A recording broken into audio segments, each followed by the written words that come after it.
We live in a generation where everyone is soft. Terrified, really.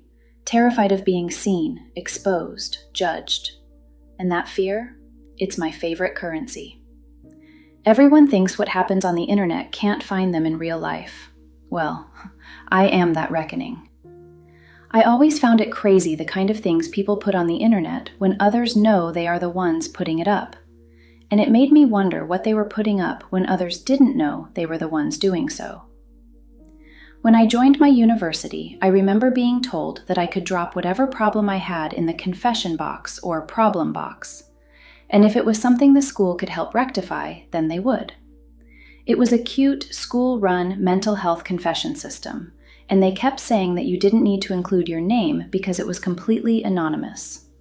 It was just a means to make sure every student was well. I mean, I thought it was stupid.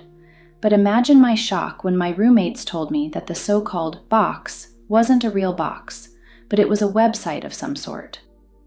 Students would go on the website and put in their little problems and demons. At first, I didn't think much about it. I just didn't care. But then there was a new campus law that required everyone to keep their phone out of the bathrooms and restrooms because someone left a complaint in the confession box saying that she had a fear of being photographed. I kept my phone out once, and the screen got broken. That's where I lost it. I decided that I was going to find the person that put up the complaint, but more importantly, I wanted to actually see if this box was as anonymous as they claim it is. So I needed to find out who had access to the site.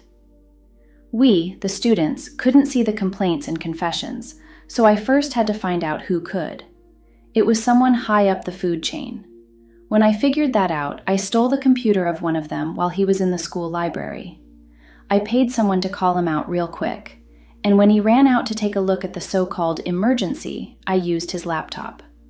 I plugged my laptop into his and gave myself access to the site, and left his computer just the way he left it. I wasn't just hacking a system.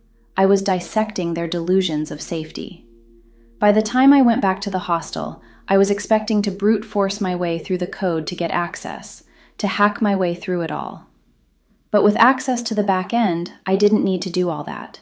If a half-wit sees the back end, he or she might actually think the site actually is anonymous. But a genius like me? Nah, it was all right there. Exact timestamps, IP addresses tied to dorm rooms, device information, student ID numbers, confession archives, and so on. I had access to the repository of the school's darkest truths.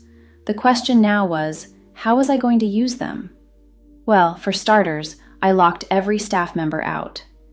Everyone that had access to the back end didn't have access anymore. I alone had that power. The next thing I did was to find out who made the bathroom phone complaint.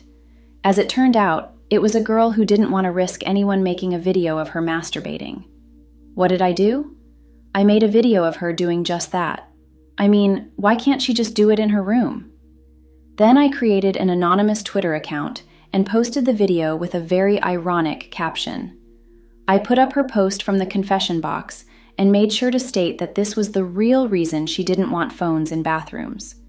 To flex my powers a bit more, I paid people to print and put up flyers with barcodes all over the school.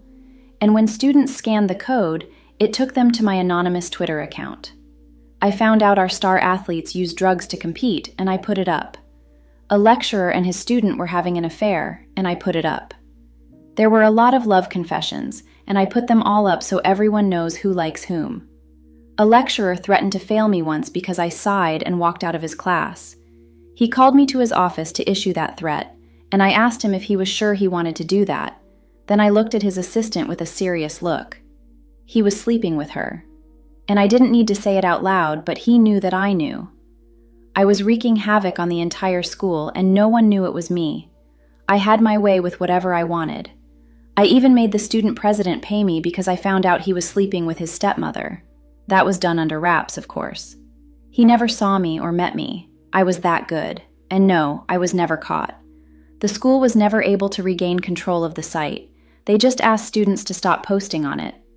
I must say, I dominated university. And if I could go back, I'd do it again. Not every villain gets a bad ending. Be careful out there.